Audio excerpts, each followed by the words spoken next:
என்னுடைய செயலும் சிந்தனையிலும் இந்த சமூகத்துக்கு பயனுள்ளதாக இருக்குன்னு நினைக்கிறவங்க மட்டும் இந்த மூவேந்தர் மீடியாவை சப்ஸ்கிரைபிள் பண்ணிவிட்டு பெல் ஐக்கான் ஆல் கொடுத்து வந்து ஃபாலோ பண்ணிக்கோங்க. மூவேந்தர் மீடியாவுக்கு உதவணும்னு நினைக்கிற உறவுகள் கீழே கொடுக்கப்பட்டுள்ள வாட்ஸ்அப் நம்பருக்கு தொடர்பு கொள்ளுங்கள். நன்றி. மூவேந்தர் மீடியா நேயர்களுக்கு வணக்கம். தொடர்ந்து திருநெல்வேலி பகுதிகளில் படுகொலையானது அரங்கேறி கொண்டே இருக்கிறது. நேற்றைய முன்தினம் நீதிமன்ற வளாகம் முன்பு மாயாண்டி என்ற இளைஞர் கொடூரமான முறையில் வெட்டி படுகொலை செய்யப்பட்டிருக்கார். இது என்ன காரணம், எதனால் இது நடந்தது அப்படின்றத சமூக ஆர்வலர், தமிழர் உரிமை மீட்பு கழகத்தோட தலைவர் லெனின் கனடிக் அவர்கள் நம்மோடு இணைஞ்சிருக்கிறார். அவர்கிட்ட ஒரு சில விஷயங்கள் கேட்கலாம். அண்ணா வணக்கம். வணக்கம்ண்ணே. தொடர்ந்து இப்போ நீங்கள் சமூகத்தில் எங்கே ஒரு பிரச்சனை நடந்தாலும் அந்த களத்தில் போய் அந்த மக்களுக்காண்டி குரல் கொடுக்கக்கூடிய ஒரு நபராக உங்களோட இயக்கத்தில் குரல் கொடுத்துட்டு வாரீங்க. இப்போ நேற்றைய முன்தினம் நடந்த அந்த மாயாண்டியோட படுகொலை எதனால், என்ன காரணனால இந்த படுகொலை அரங்கேற்றப்பட்டுங்க? அது கடந்த 2023 ஆகஸ்ட் 31 ராஜாமணி என்கிற இளைஞர் படுகொலை செய்யப்பட்டாரு.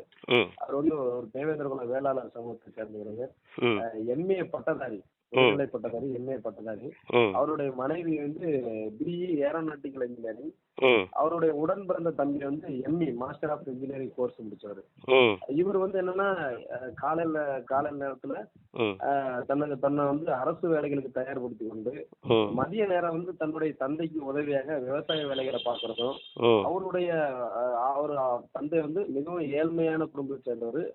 தன்னுடைய பிள்ளைகளை ஆடு மேய்ச்சி தான் தன்னுடைய பிள்ளைகளை மாஸ்டர் டிகிரி படிக்க வச்சாங்க. 2 வருஷத்துமே கல்வி கற்காவிட்டாலும் பரவாயில்ல, தன்னுடைய பிள்ளைகள் மேல் நிலைக்கு போகணும் அப்படிங்கிறதுனால அந்த உறுத்தோட பிள்ளைகளை 2 வருஷத்தையுமே நல்லா படிக்க வச்சாப்ல. அந்த ஆடு மேய்க்கிறது இவர் என்னன்னா தன்னுடைய தந்தைக்கு உதவியாக மதிய நேரத்துக்கு அவர் வயசானவர் அப்படிங்கிறனால சாப்பிடுறதுக்காக மாற்றி விட போவாரு. காலையில ஃபுல்லா இவரு படிக்கிறதுக்கும், காலையில மத்தியானத்துக்கு பிறகு தன்னுடைய தந்தைக்கு உதவியா அந்த ஆடு மேய்க்கிற வேலைகளை பாப்பாப்ல. அப்படி பார்க்க போகும்போது ஒரு ஆடு திருடு போயிருக்கு. இந்த ஆடு திருந்தவர் யாருன்னு கேட்டீங்கன்னா மாயாண்டி திருந்ததா சொல்லப்பட்டது. அப்போ உடனே அந்த ஊர்ல இருக்கக்கூடிய இவங்க வடக்கூர், நம்ம ராஜாமணியோட ஊர் கீழநத்தத்துல வடக்கூர். இவங்க மரவர் பகுதி இருக்கக்கூடிய பகுதி கீழநத்தம் தெற்கூர்.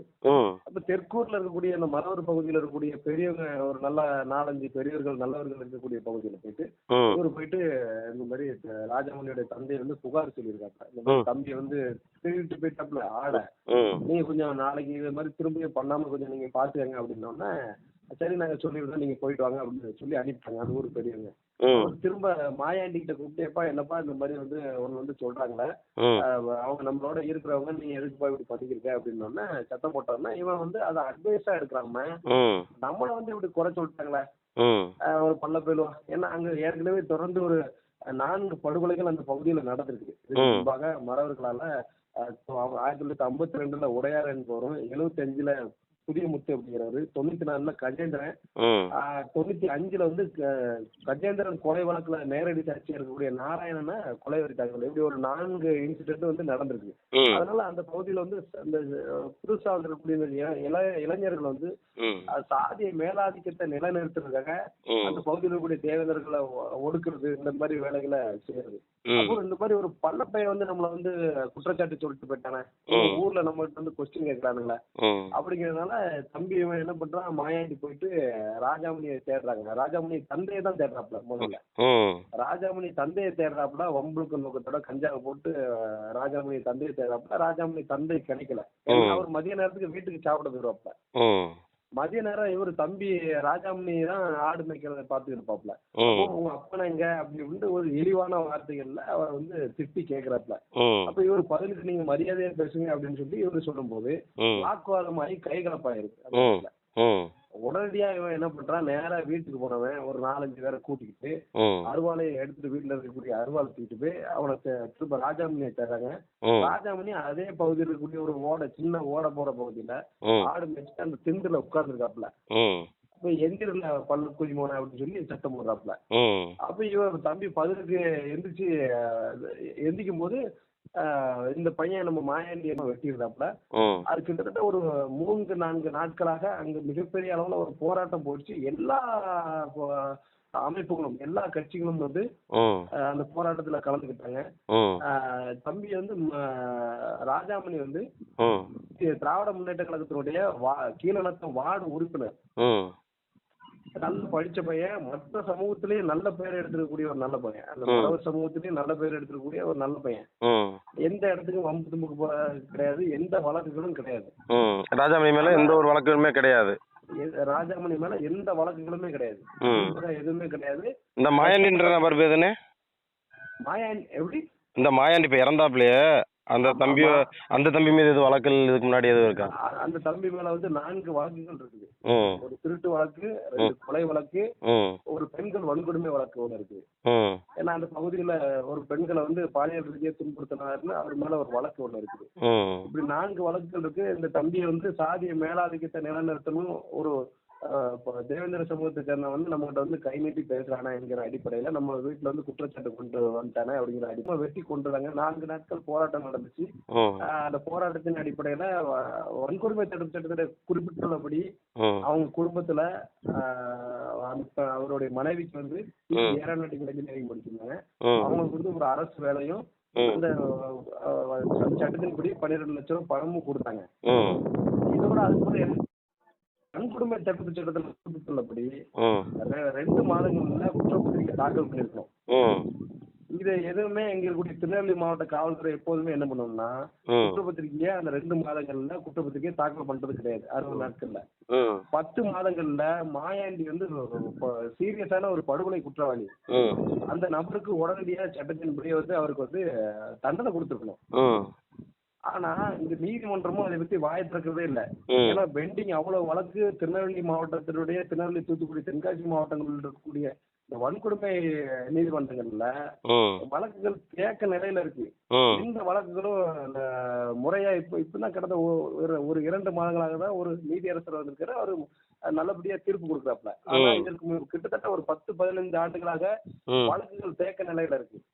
அந்த வழக்குகளை முறையா ஃபாலோ பண்றது கிடையாது. எதுவுமே இங்க இருக்கக்கூடிய காவல்துறை முறையா ஃபாலோ பண்றது கிடையாது. 10 மாதங்கள்ல நீங்க அந்த பையனுக்கு வழக்குல அவனுக்கு வந்து தண்டனை வாங்கி கொடுத்துருந்தீங்கன்னா அந்த படுகொலை முந்தா நாள் அந்த படுகொலை நடந்திருக்காது. மாயாண்டி என்பவர் கொலை செய்யப்பட்டிருக்க மாட்டாரு. இந்த தம்பி ராஜாமனுடைய உடன் பிறந்த தம்பி மனோவரும் வந்து குற்றவாளியா இன்னைக்கு வந்து நின்றுக்க மாட்டாரு. இதுக்கெல்லாம் காரணம் யாருன்னு கேட்டீங்கன்னா காவல்துறை, திருநெல்வேலி மாவட்டத்தினுடைய காவல்துறையும் திருநெல்வேலி மாவட்டத்தினுடைய நீதிமன்ற முறையும் தான் இதுக்கு காரணம். நீதிமன்ற முறைகள் தான் காரணம் முழுமையா. எல்லா சட்டங்களையும் விட வன்கொடுமை தடுப்பு சட்டம் தான் முதன்மையானதுன்னு சொல்லியிருக்காங்க. அந்த சட்டத்திலே வந்து சொல்லியிருக்காங்க, நீங்க 10 மாதங்கள்ல குற்றவாளிகளுக்கு நீங்க வந்து உறுதியா நீங்க தண்டனை கொடுத்துருக்கணும், தீர்ப்பு கொடுத்துருக்கணும். ஆனா அந்த தீர்ப்புகளை அந்த சட்டத்தின்படி இவர்கள் வந்து முறையாக பின்பற்றுவது கிடையாது. இன்னைக்கு நீங்க இதுக்கு முன்னாடி நீங்க வந்து பாத்தீங்கன்னா இன்னைக்கு அந்த குற்றவாளிய வந்து இன்னைக்கு பத்திரிகைகள்லயும் ஊடகங்கள்லயும் பாக்குறீங்க. என்னமோ வந்து பெரிய படுகொலை இப்பதான் நடந்திருக்க மாதிரி நீதிமன்றமும் சொல்லுது. இதே சிங்காரம் 2017 வந்து காவல்துறை வாகனத்துல வச்சு இதே நீதிமன்றத்துல இருந்து 1 கிலோமீட்டர் தாண்டி போனா அந்த பகுதியில வந்து 2021 காவல்துறை வாகனத்துல நீதிமன்றத்துக்கு வந்துட்டு போனவரை வழிமறிச்சு ஒரு 15 பேர் கும்பல் வந்து வெட்டி சாச்சாங்க. கையில அதே மாதிரி காவல்துறை இது வச்சிருந்தாங்க, கன் எல்லாம் வச்சிருந்தாங்க. அன்னைக்கு உபயோகப்படுத்தல, இந்த நீதிமன்றம் எதுவுமே கேட்கல. 2016 வந்து நெல்லை சந்திப்புல இருக்கக்கூடிய ஆய திராவிட மாணவர் விடுதியில இதே மாதிரி ஒரு தேவேந்திர சமூகத்தை சேர்ந்த 9ஆம் படிக்கிற வெங்கடேஷ் அப்படிங்கிற ஒரு மாணவரை வந்து அந்த ஸ்கூல் உள்ள அந்த ஹாஸ்டல் உள்ள போய் வெட்டி கொண்டாங்க. அதுக்கும் இந்த நீதிமன்றம் வாய் திறக்கல. 2021 ஒவ்வொரு நீங்க மற்ற மற்ற சிறைச்சாலைகள்ல பாத்தீங்கன்னா ஒவ்வொருத்தருக்கும் ஒன்று போலதான், எல்லாருக்கும் சிறைச்சாலை என்பது ஒன்னாதான் இருக்கும். குற்றவாளிகளா தான் அங்க டீல் பண்ணுவாங்க. நீங்க மதுரை, கடலூர் அந்த சைடு எல்லாம் போயிட்டீங்கன்னா. ஆனா திருநெல்வேலி பாளையங்கோட்டை சிறைச்சாலை மட்டும் எப்படி இருக்குன்னா ஒவ்வொரு சாதிக்கும் தனித்தனி சிறைச்சாலையா இருக்கும் உள்ள. அந்த சிறைச்சாலைக்குள்ள உள்ளே போய் என்னன்னா மத்திய சிறைச்சாலை, அந்த மத்திய சிறைச்சாலைக்குள்ள தேவேந்திர சமூக பகுதியில் இருக்கக்கூடிய அந்த கம்பார்ட்மெண்ட்குள்ள போயிட்டு முத்துமோனா அப்படிங்கிற ஒரு தம்பியை வந்து ஒரு இளைஞரை வந்து 2021 கொண்டுறாங்க. அப்பவும் இந்த நீதிமன்றம் வாய் திறக்கல.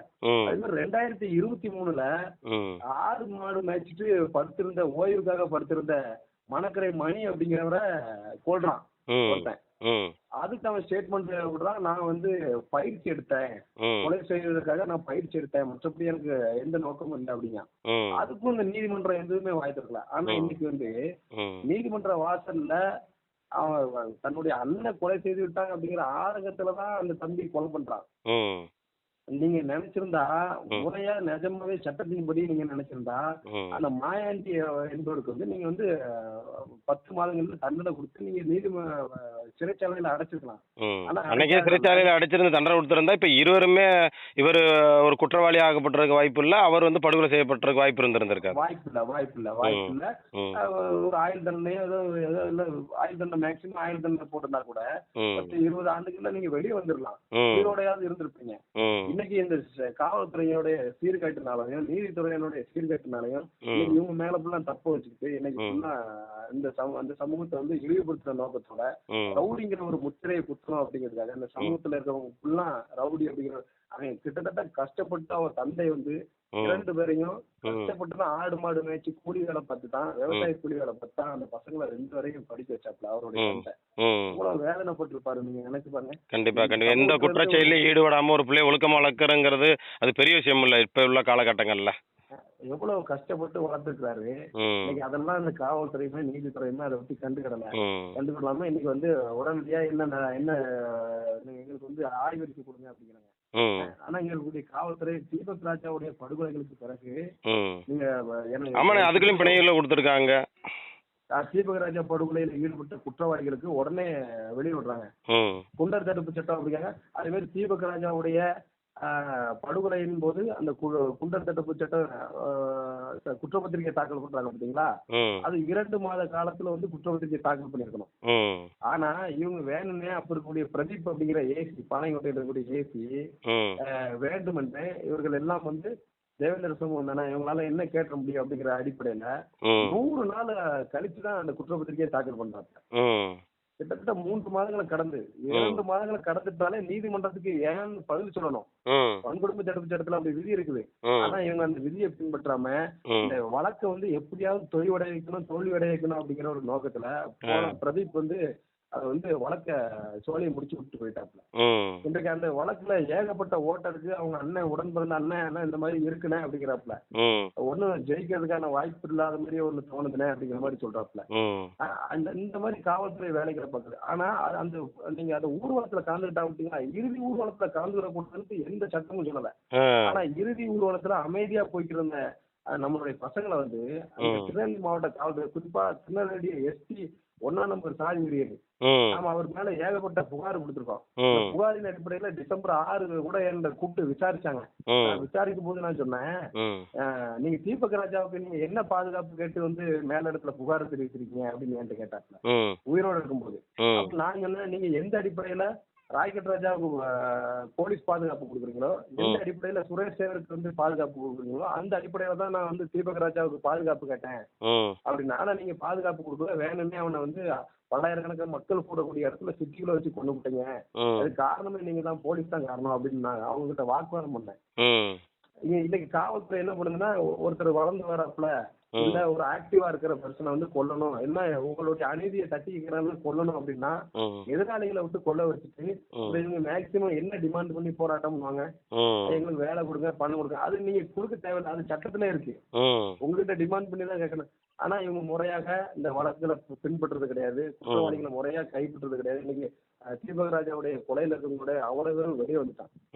3-4 பேர் தான் உள்ள இருக்கலாம், இங்க எல்லாருமே வெளியே வந்துட்டான். அப்ப இவங்க என்ன அடிப்படையில இது நாளைக்கு இவங்க பாதிக்கப்பட்ட ஃபேமிலி முன்னாடி இந்த பசங்க ஆடிட்டு பாடிட்டு இன்ஸ்டாகிராம்ல பாட்டு போட்டுக்கிறாங்கன்னா அவனுடைய மனநிலை எப்படி இருக்கும்? அதுதான் மாயாண்டியோடைய இதுலயே நடந்திருக்கு. நீங்க அவங்க அண்ணனை கொலை பண்றீங்க, நீங்க தம்பி முன்னாடியே நீங்க சுத்திட்டு ஆடி பாடிட்டு பைக்ல போயிட்டு இருந்தீங்கன்னா அவனுடைய மனநிலை எப்படி இருக்கும் நீங்க நினைச்சு பாருங்க. கண்டிப்பா அண்ணனை வந்து உடன் பிறந்த அண்ணன் 28 வயதுல வெட்டி கொல்லப்படுறான், அவன் கூடவே வளர்ந்தவன், அவனுடைய மனநிலை எப்படி இருக்கும்? கண்டிப்பா. இன்னொரு சொல்லுங்க. இல்ல இன்னொன்னு சொன்னாங்க, அதாவது ராஜாமணியோட படுகொலை எதன் காரணம் அப்படின்னு பாத்தீங்கன்னா, இந்த ஊராட்சி மன்ற தலைவர்ல அவங்க அந்த போர்டுல வந்து அவரோட பேர் இல்ல, அதனால அந்த படுகொலை நடந்தா ஒரு குற்றச்சாட்டு சொல்றாங்களே, அது உண்மையா? இல்ல அது தவறான செய்தி. அந்த மாதிரிலாம் இல்ல. அவர் வார்டு உறுப்பினர் தான். என்ன அப்படி இல்ல, அப்படி ஒரு வேலை இருந்துச்சுனால இவங்க கிட்ட ஃபைட் பண்ணணும் அவருக்கு அவசியம் இல்லல்ல.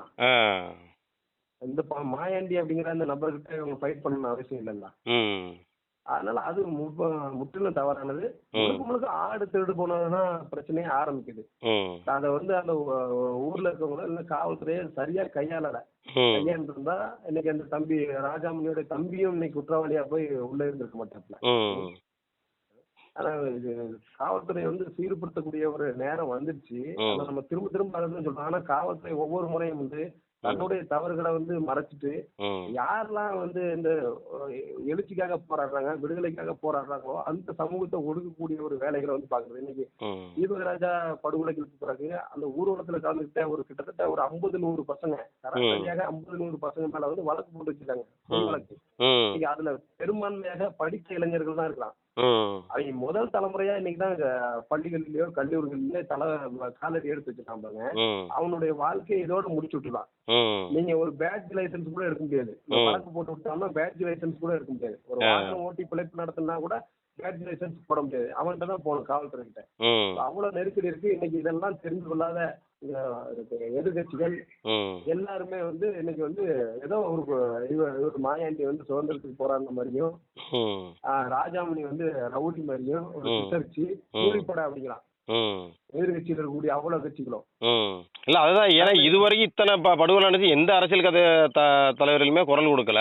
இப்ப இந்த படுகொலைக்கு மட்டும் எல்லா அரசியல் கட்சியும் குரல் கொடுக்கறதா? அது எந்த அடிப்படையில உங்க அரசியல் கட்சியும் சார்ந்து இருக்கான்றது நமக்கு ஒன்றும் புரியல. ஏன்னா ஒரு பொதுப்படை அரசியல் கட்சினா தொடர்ந்து எந்த சமூகம், இன்னைக்கு தேவேந்திர வேளா சமூகமா இருக்கட்டும், இல்ல மரபு சமூகமா இருக்கட்டும், இல்ல நாடார்களும் எந்த சமூகத்திலுமே இறப்பு நடக்கக்கூடாது, இந்த படுகொலைகளை அரங்கேறக்கூடாதுன்றதான் நம்மளோட இது.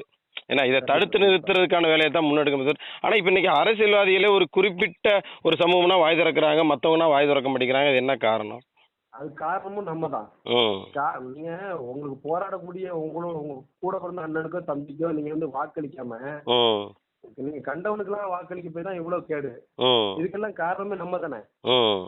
எல்லாருக்கும் ரோட்ட போறோம், எல்லாருக்கும் அவன் நல்லவன் ஒரு தடவை அவங்க கையை பிடிச்சி வாங்க நம்ம எல்லாம் தாயா பிள்ளையா பழகிறோம் அப்படின்னு இருப்பான் ஓட்டுக்காக. உடனே அண்ணன் நல்லவரா இருக்காரு வல்லவரா இருக்காரு அப்படின்னு சொல்லி ஓட்டை போட்டு விட்டுறான். கடைசியில் அவன் என்ன பண்றான்னா ஜெயிச்சு போறான், அவன் சாதிக்கு தான் சப்போர்ட் பண்றான். இவன் இவ்வளவு வாக்குகள் இன்னைக்கு திருநெல்வேலி மாவட்டத்துல வந்து யார் ஜெயிக்கணும் யார் தோக்கணும் அப்படிங்கிற தீர்மானிக்கிறது தேவேந்திர குல வேளாளர்களுடைய வாக்கு 3 லட்சம் வாக்குகள் இருக்கு. இவன் ஓட்டு ஃபுல்லாம் பாருங்க யாருக்கு போட்டு செக் பண்ணி பாருங்க. தன்னுடைய காலங்காலமா தன்னை ஒடுக்கி வைத்திருக்கக்கூடிய ஒரு சமூகத்தினுடைய பிரதிநிதியா இருக்கவங்களுக்கு ஓட்டை போட்டுவிட்டு கடைசியில என்ன வெட்டுறான் குத்துறான் அப்படிங்கும் போது நம்ம எப்படி இது பண்ண முடியும் சொல்லுங்க? கண்டிப்பா அவ்வளவு நெருக்கடி இருக்குது. காவல்துறை வந்து தன்னை சீர்படுத்திக் கொள்ள வேண்டும். தமிழக அரசு வந்து இதை வந்து ஏன் தென் மாவட்டங்கள்ல குறிப்பா திருநெல்வேலி தூத்துக்குடி தென்காசி மாவட்டங்கள்ல இவ்வளவு பெரிய அட்ராசிட்டி ஏன் நடந்துகிட்டே இருக்குது அப்படிங்கறது ஆய்வு பண்றதுக்கு ஒரு குழுவை ஏற்கனவே வந்து நீதியரசர் தந்துரு தலைமையில் ஒரு குழு அமைச்சாங்க. தம்பி நாங்குநேரி சின்னத்துறைய இது பண்ணி அதுலயே வந்து இன்னும் முறையாக வந்து அந்த ஆணையத்தினுடைய செயல்பாடுகளை இன்னைக்கு வந்து இங்க கூடிய திருநெல்வேலி மாவட்ட காவல்துறையை செயல்படுத்தல. ஆணையத்துல அந்த ஆணைய அறிக்கையில் குறிப்பிட்டுள்ளபடி வந்து செயல்படுத்திருந்தாங்கன்னா குறைந்தபட்சம் அந்த இதை நிறுத்திருக்கலாம். ஏன் அந்த சின்னத்துறையை வெட்டின அந்த குற்றவாளி வெளியே வரான்? தெரிஞ்சுக்க ஒரு 12th படிக்கிற பையன் சின்னத்துறை ஒரு தம்பி நாங்குநேரி பகுதியில மிகப்பெரிய அளவுல தமிழ்நாட்டுல ஏற்படுச்சு. அந்த தம்பியை வெட்டினவன் 2-3 மாதங்கள்ல வெளியே வரான். வெளியே வந்தவன் நீங்க நாங்குநேரி பகுதியில ஒரு தேவேந்திர குல வேளாளர் சமூகத்தினுடைய இளம் ஜோடிகள் 2 பேரும் திருமணம் பண்ணிருக்காங்க. அவங்க ஊருக்கு சொந்த ஊருக்கு போகும்போது பின்னாடியே போய் அந்த பெண்ணுக்கு வந்து சுத்தி நின்று பாலியல் ரீதியா துன்புறுத்திருக்காங்க நைட் நேரத்துக்கு. அதுல அந்த குற்றவாளி இந்த பையனை வெட்டின சின்னத்துறையை வெட்டின பையன் அந்த குற்றவாளியே முக்கியமான குற்றவாளி அந்த பெண்ணை பாலியல் ரீதியா சீண்டிருக்கான். நாம அதுக்கப்புறம் அவங்க காவல்துறை கிட்ட பேசி அந்த பையனை பிடிச்சி அந்த குற்றவாளியை பிடிச்சி உள்ள ரிமாண்ட் பண்ண சொல்றோம். அதை எப்படி 2 மாசத்துல வெளியே வர மிகப்பெரிய அளவுல அந்த தமிழ்நாட்டே சின்னத்துறை என்கிற அந்த தம்பியை வெட்டினது வந்து தமிழ்நாட்டை மிகப்பெரிய அளவுல உழுப்புச்சு. அந்த பையன் வெட்டின அந்த பையன் குற்றவாளி வந்து 2 மாசத்துல வெளியே வரான். எப்படி வரான்? ஒவ்வொருத்தருக்கும் ஒவ்வொரு மாதிரி இங்க இருக்கக்கூடிய காவல்துறை டீல் பண்றாங்க. அப்ப இதுக்கு முழுக்க முழுக்க காவல்துறை தான் காரணம், படுகொலை காரணம் காவல்துறை தான் குற்றம் சாட்டுறீங்க அப்படித்தானே? உண்மையாவே காவல்துறை தான். ஏன்னா இவங்க முறையாக உடனடியாக 2 மாத கால அளவுல நீங்க அந்த குற்றப்பத்திரிகை தாக்கல் பண்ணி 10 மாதத்துல நீங்க அவங்களுக்கு தண்டனை வாங்கி கொடுத்துட்டீங்கன்னா பயப்படுவான். நீங்க கிருஷ்ணவேணி அப்படிங்கிற அந்த ஒரு அக்கா அருந்ததி சமூகத்தை சேர்ந்த ஒரு அக்கா வந்து 12 ஆண்டுகளுக்கு அவங்க வந்து ஊராட்சி மன்ற தலைவர். 12 ஆண்டுகளுக்கு முன்பாக வந்து சாதிய மேலாதிக்கத்தை நிலைநிறுத்துறதுக்காக அந்த அக்காவை விட்டாங்க. 12 ஆண்டுகள் கழித்து தான் இதாகுது. அந்த அக்கா 12 ஆண்டுகள் வெயிட் பண்ண வேண்டியிருப்பாங்க. சட்டத்துல என்ன வச்சிருக்கு, 1 வருஷத்துல முடிச்சிட்டு இருக்காங்க கேஸ். உடனே முடிச்சிருந்தா அது சிக்கல் இருந்திருக்காது, அப்படித்தானே? அவங்க 12 ஆண்டுகளாக அது ஒரு நல்ல நீதியரசர் வந்த பிறகுதான் நீதி கிடைச்சிருக்கு. திருநெல்வேலியில இப்போ ஒரு 6 மாத காலமா ஒரு நேர்மையான நீதியரசர் ஒருத்தர் இருக்காப்புல. அவரு இந்த மாதிரி குற்றங்கள்ல ஈடுபடுறவங்களுக்கு உடனடியா தண்டனை கொடுக்கறது. அந்த மாதிரி நீதியரசர் வந்து 12 ஆண்டுகள் கழித்து தான் வர வேண்டி இருக்கு பாருங்க திருநெல்வேலி மாவட்டத்துல. அப்ப நீதிக்காக காத்து கொண்டிருக்கக்கூடிய காத்துக்கிட்டே இருக்கிறாங்க இந்த மக்கள். பாதிக்கப்பட்ட மக்கள் வந்து நீதிக்காக யார் நல்லவங்க வருவாங்க, எங்களுக்கு வந்து நீதி கொடுப்பாங்க அப்படிங்கிற ஒரு எண்ணத்துல காத்துக்கிட்டாங்க. அரசு வந்து ஒரு நேர்மையான ஒரு நீதியரசரை இந்த திருநெல்வேலி மாவட்டத்தில் நியமிக்கணும். காவல்துறை அதிகாரிகளை வந்து சாதிய ரீதியா செயல்படக்கூடிய காவல்துறை அதிகாரிகளை இங்க இருந்து மாற்றி விட்டு வெளி மாநிலங்கள்ல இருந்து வெளி மாவட்டத்துல இருந்து காவல்துறை அதிகாரிகளை நியமிக்கணும். எங்களுக்கு ஹிந்திக்காரன் கூட பரவாயில்ல, திருநெல்வேலியில வந்து வேலை பார்க்குற ஹிந்திக்கார காவல்துறை அதிகாரி கூட பரவாயில்ல. தமிழ்நாட்டில் இருக்கக்கூடிய காவல்துறை அதிகாரிகள் எல்லாமே என்ன சாதின்னு கேட்டுட்டு தான் வழக்கே பதிவு பண்றான். நீங்க வன்கொடுமை தடுப்பு சட்டம் வழக்குனாலே அது போடவே முடியாது. டிஎஸ்பி கிட்ட தான் போனா அதை பத்தி விசாரிக்கிறது கூட காது கொடுத்து கேட்க முடியாது. அவ்வளவு நெருக்கடிகளா இருக்கு. தொடர்ந்து இந்த மாதிரி தென் மாவட்டத்தில் நடக்கிற படுகொலைகளை வந்து அரசு தீவிரப்படுத்தி கண்காணிக்கலன்னா தொடர் படுகொலை ஆயிரும், வாழ முடியாத ஒரு சூழ்நிலை ஆயிரும் அப்படிங்கறத நம்ம தெரிவிச்சுக்கணும். சரிங்க சார், ரொம்ப நன்றிங்க. ரொம்ப நன்றி.